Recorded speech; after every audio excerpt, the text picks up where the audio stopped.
سوال کنید که به شما داده خواهد شد، بطلبید چه خواهید یافت، بکوبید که برای شما باز کرده خواهد شد.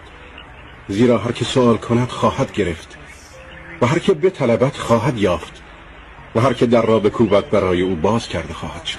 کیست از شما که پدر باشد و پسر او از او ماهی خواهد و ماری بدو بخشد، یا تخم مرغی خواهد و کژدمی عطا کند؟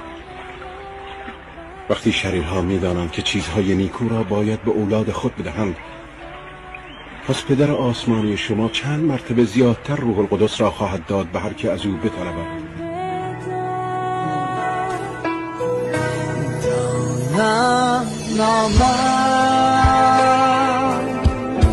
فرزند